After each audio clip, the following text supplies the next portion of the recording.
ଗଳ୍ପର ନାମ ଚାବି। ସାବିତ୍ରୀଙ୍କ ଛାତିରେ ମୁହଁ ଗୁଞ୍ଜି ରୀତା କାନ୍ଦୁଥିଲା। ଫୁଲି ଫୁଲି ଗୁମୁରି ଗୁମୁରି ଛୋଟ ଅବୁଝା ଶିଶୁଟି ପରି। ତାର ସେହି ଲୁହରେ ମନର ସମସ୍ତ ଗ୍ଳାନି ଧୋଇ ହୋଇ ଯାଉଥିଲା। ସାବିତ୍ରୀଙ୍କର ବିରାଟ ବ୍ୟକ୍ତିତ୍ୱ ଓ ଉଦାରତା ଆଗରେ ସେ ଛୋଟ ହୋଇ ଯାଉଥିଲା ଆପେ ଆପେ। ସାବିତ୍ରୀଙ୍କ ମୁହଁରେ ବାତ୍ସଲ୍ୟର ଉତ୍ସ, ଆଖିରେ ଅଶ୍ରୁ। ସେ ଅଶ୍ରୁ ଆନନ୍ଦରେ କି ଦୁଃଖରତା ସେ ନିଜେ ବି ଜାଣିପାରୁ ନଥିଲେ। ସାବିତ୍ରୀ ତାର କପାଳର ଅଲରା ବାଳଗୁଡ଼ାକ ସାଉଁଳୁ ସାଉଁଳୁ ସ୍ନେହଭରା କଣ୍ଠରେ କହିଲେ, ଛି ମା, ତୁ ତ ଘର ସମ୍ଭାଳିବୁନି ତ ଆଉ କିଏ ସମ୍ଭାଳିବ? କହିଛି ତ ମୁଁ ପାଚିଲା ଆମ୍ବ ଆଜି ଅଛି କାଲିକି ଝଡ଼ି ପଡ଼ିଥିବି। ଯା, ରଞ୍ଜୁର ଫେରିବା ବେଳ ହେଲାଣି। ବାବୁଲା ମଧ୍ୟ ଏଇନେ ଆସି ପହଞ୍ଚିବ। ଜଳଖିଆ ଟିକେ ତିଆରି କରିଦେ। ରୀତା କିନ୍ତୁ ସେମିତି ସାବିତ୍ରୀଙ୍କ କୋଳରେ ମଥା ରଖି କାନ୍ଦୁଥିଲା। ନିଜର ଭୁଲ ପାଇଁ ନିଜେ ସେ ଲଜ୍ଜିତ ହେଉଥିଲା। ଏଇ ତାର ଶାଶୁ, ମାନବୀ ନୁହନ୍ତି, ଦେବୀ ସେ। ମାତ୍ର ସେ ତାଙ୍କୁ କ'ଣ ବ୍ୟବହାର କରି ଆସିଛି ଏ ପର୍ଯ୍ୟନ୍ତ? ତାର ସମସ୍ତ ଶିକ୍ଷା, ସଭ୍ୟତା, ଗର୍ବ ହାର ମାନିଥିଲା ଏକ ଅଶିକ୍ଷିତା ବୃଦ୍ଧାଙ୍କ ବ୍ୟକ୍ତିତ୍ୱ ପାଖରେ। ନା, ସେ ଆଜି ତାର ସବୁ ଦୋଷ ମାନିନେବ। ସାବିତ୍ରୀଙ୍କ ହାତକୁ ନିଜ ପାପୁଲିରେ ମୁଠାଇ ଧରି ଆବେଗରେ କହିଲା ସେ, ମତେ କ୍ଷମା କରିଦିଅ ବୋଉ। ଯାହା କିଛି ଭୁଲ କରିଛି ତା ବାଲ୍ୟ ଚପଳତା ଭାବି ମନରୁ ପୋଛିଦିଅ। ମୋର ଦୋଷ ମୁଁ ମାନିନେଉଛି। ଦୋଷ ସମସ୍ତଙ୍କର ଥାଏ ମା, ଭୁଲ ସମସ୍ତଙ୍କର ହୁଏ। ହେଲେ ସେଇ କଥାରୁ ଧରି ବସିଲେ କ'ଣ ଚଳି ହେବ? ଅବଶ୍ୟ ମୁଁ ତୋତେ ସେଥିପାଇଁ ଦଣ୍ଡ ଦେବି। ଏଇ ଚାବି ମୁଠାକ ସହିତ ଘରର ସମସ୍ତ ଦାୟିତ୍ୱ ଆଜିଠୁ ତୋରି ଉପରେ ଢାଳି ଦେଇ ମୁଁ ଟିକେ ନିଶ୍ଚିନ୍ତ ହେବି। ଏଇ ତୋର ଉପଯୁକ୍ତ ଦଣ୍ଡ। ରୀତାର ଲମ୍ବି ଆସିଥିବା କାନିରେ ଚାବି ମୁଠାକ ବାନ୍ଧି ଦେଉ ଦେଉ କହିଲି ସାବିତ୍ରୀ। ରୀତା ନୀରବରେ ସେଇ ଦଣ୍ଡଟାକୁ ବରି ନେଉଥିଲା। ଦୁହିଁଙ୍କ ମୁହଁରେ ତୃପ୍ତିର ହସ। ଆରେ ତୁ କେତେବେଳୁ ଫେରିଲୁଣି ରଞ୍ଜୁ? ଏଇ ବାବୁଲା ବି ତ ଆସିଲାଣି। ଆଗରେ ରଞ୍ଜୁକୁ ଦେଖି କହିଲେ ସାବିତ୍ରୀ। ରଞ୍ଜନ କିନ୍ତୁ ଅନେକ ବେଳୁ ଫେରିଲାଣି। ଶାଶୁ ବୋହୂଙ୍କର ଏଇ ନାଟକୀୟ ଦୃଶ୍ୟଟିକୁ ଉପଭୋଗ କରୁଥିଲା। ମନରେ ତାର ଅସୀମ ଆନନ୍ଦ, ପ୍ରାଣରେ ନୂତନ ପୁଲକ। ସେ ଭାବୁଥିଲା, ଏଇ ରୀତା ପୁଣି ଏତେ ନମ୍ର ହୋଇପାରେ। ସେ ତାକୁ ଭୁଲ ବୁଝିଥିଲା ସିନା, ଓଠରେ ତାର ତୃପ୍ତିର ହସ ଝଲସୁଥିଲା। ରଞ୍ଜନ ଉପରେ ଦୃଷ୍ଟି ଢାଳି ଲଜ୍ଜରା ହେଇ ଚନ୍ଦସି ରୀତା। ବାବୁଲା ହସି ଉଠିଲା। ଏହେ ବୋଉ, କ'ଣ ଜେଜେମାଙ୍କ କୋଳରେ ଶୋଇ କାନ୍ଦୁଥିଲେ? ଛି ଛି, ବୋଉ ଏତେ କାନ୍ଦୁରି ନା। ଆଉ ଆମେ କାନ୍ଦିଲେ ଖାଲି ମାରିବେ। ନା, ମୁଁ ଜେଜେମାଙ୍କ କୋଳରେ ଶୋଇବି। ବହିଗୁଡ଼ାକ ସେଇଠି ସେମିତି ପକାଇ ଦେଇ ସାବିତ୍ରୀଙ୍କ ପିଠିରେ ଲାଉ ହୋଇପଡ଼ିଲା। ସାବିତ୍ରୀ ତାର ମୁହଁକୁ ଭିଡ଼ି ଧରି ଢାଳି ଦେଉଥିଲେ ଅଜସ୍ର ଚୁମ୍ବନ। ରୀତା ଉଠି ରୋଷେଇ ଘରେ।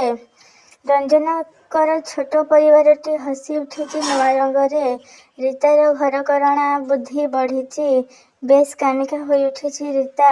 ଘରର ସମସ୍ତ କାମ ନିଜେ କରୁଛି। ଶାଶୁଙ୍କର ସେବା କରିବାରେ ବି ତ୍ରୁଟି କରିନି। ରଞ୍ଜନ ବେଳେବେଳେ ଥଟ୍ଟାରେ କହନ୍ତି, ମୁଁ ଗୋଟାଏ ଚାକର ଠିକ୍ କରିଛି ରୀତା।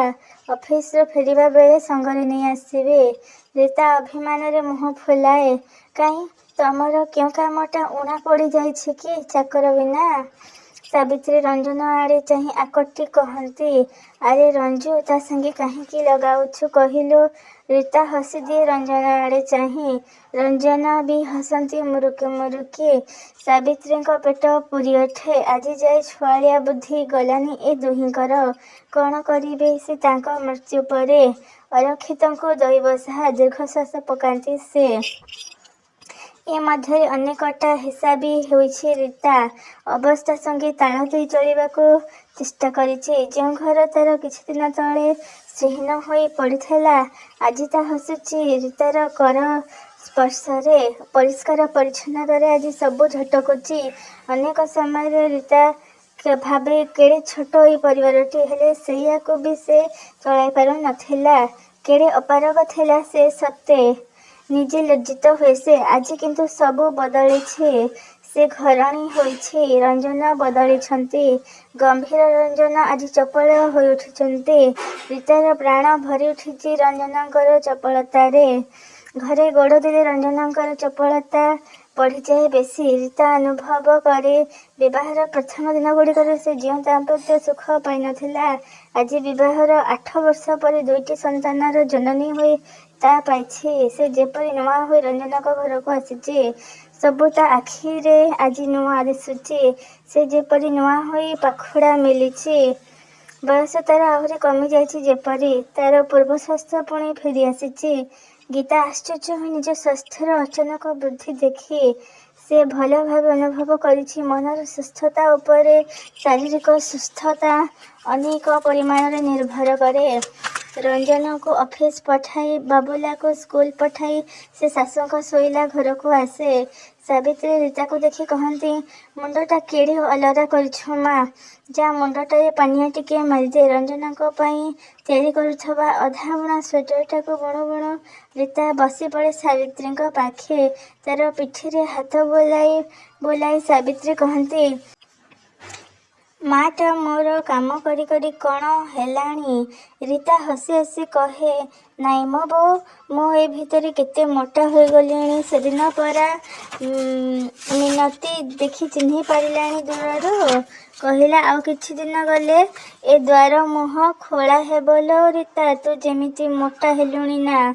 ରୀତା ଉପରେ ଟିକେ ଛେପ ପକାଇ ଦେଇ ସାବିତ୍ରୀ, ଛି ଏମିତି କ'ଣ ଆଖି ଦିଅନ୍ତି ସବୁ? ହସି ହସି ପଡ଼ିଯାଏ ରୀତା।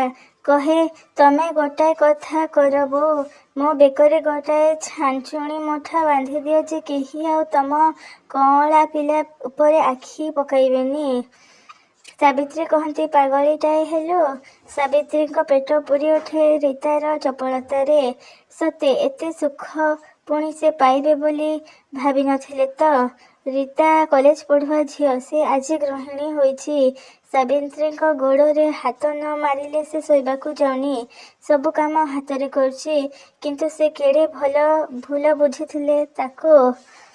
କଲେଜ ପଢ଼ୁଥିବା ଝିଅଙ୍କ ଉପରେ ତାଙ୍କର ଯେଉଁ ଘୃଣା ଓ ବିଦ୍ୱେଷ ଭାବ ଥିଲା, ଆଜି ତା କଟିଯାଇଛି। ଏବେ ରୀତା ଅବସର ସମୟରେ ଲେଖାଲେଖି କରୁଛି। ଗୋଟାଏ ବହି ତାର ଏଇ ଭିତରେ ପ୍ରକାଶିତ ହେବ ବୋଲି କହୁଥିଲା। ବୋହୂ ତାଙ୍କର ଲେଖିକା। ସାବିତ୍ରୀଙ୍କର ପେଟ ଆନନ୍ଦରେ ଭରି ଉଠେ। ଘରେ ବାହାରେ ରୀତାର ପ୍ରଶଂସାରେ ରଞ୍ଜନ ବିଭୋର ହୁଅନ୍ତି। ଚାବିଟା ଖୋଜି ଖୋଜି ଥକିଗଲାଣି ରୀତା। କୋଉଠି ଥୋଇ ଦେଇଛି ପାଉନି। ଏମିତି ବାଉଳା ମନ ସବୁଦିନେ ତାର। କେତେଥର ଏମିତି ଚାବିଟାକୁ ସେ ଏଠି ସେଠି ପକାଇ ଦେଉଛି। ସାବିତ୍ରୀ ଆଣି ବାନ୍ଧି ଦେଉଛନ୍ତି କାନିରେ। ଆକଟି କହିଛନ୍ତି, ଏମିତି ବାଉଳା ହେଲେ ଚଳିବୁ କେମିତି ମା? ସେ ଟିକେ ହସିଦିଏ ଖାଲି। ଆଜି ବି ଚାବିଟା କୋଉଠି ରଖିଦେଇଛି ପାଉନି। ରଞ୍ଜନଙ୍କର ଫେରିବା ବାଟ ହେଲାଣି। ବାବୁଲି ବି ଏଇନେ ଫେରିବ। ଜଳଖିଆ ଟିକେ ତିଆରି କରିନି। ଆଲମିରାରେ ଚିନି ପ୍ରଭୃତି ସବୁ ଅଛି। କ'ଣ ଭଲା ସେ କରିବ? ବଡ଼ ବ୍ୟସ୍ତ ହୋଇ ପଡ଼ିଲାଣି ସେ। ଦାଣ୍ଡ କବାଟ ଖଡ଼ ଖଡ଼ ହେଲା। ଏଇ ରଞ୍ଜନ ଫେରିଲେଣି ବୋଧହୁଏ। ରୀତା କବାଟ ଖୋଲିଲା। ରଞ୍ଜନଙ୍କ ମୁହଁରେ ଚେନାଏ ହସ। ତମକୁ ଗୋଟାଏ ଭଲ ଜିନିଷ ଦେବି ଗୀତା, ହେଲେ ତମେ ମତେ କ'ଣ ଦେବ କହିଲ? ହସି ହସି କହିଲେ ରଞ୍ଜନ। ରୀତା କହିଲା, ସେ କ'ଣ ଦେବି ମୁଁ ତମକୁ? ତମର ଏ ଘର, ତମର ତ ସବୁ।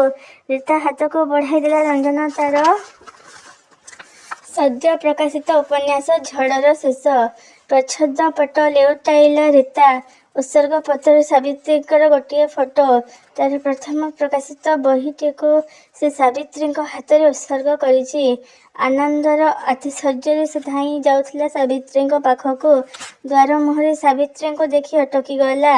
ତାଙ୍କ ହାତକୁ ବଢ଼ାଇ ଦେଲା ବହିଟି। ଝଲସି ଉଠିଲା ବଡ଼ ବଡ଼ କେତୋଟି ଅକ୍ଷର, ଝଡ଼ର ଶେଷ। ବାସ୍ତବିକ ଝଡ଼ର ଶେଷ ହୋଇଛି। ଆକାଶ ଆଜି ନିର୍ମଳ। ସାବିତ୍ରୀ, ରୀତା, ରଞ୍ଜନ ସମସ୍ତଙ୍କ ମୁହଁରେ ହସ।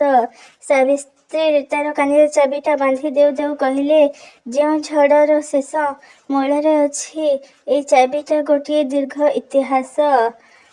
ତାଙ୍କୁ ଏମିତି ଅବହେଳାରେ ହଜାଇ ଦେବୁନି ମା।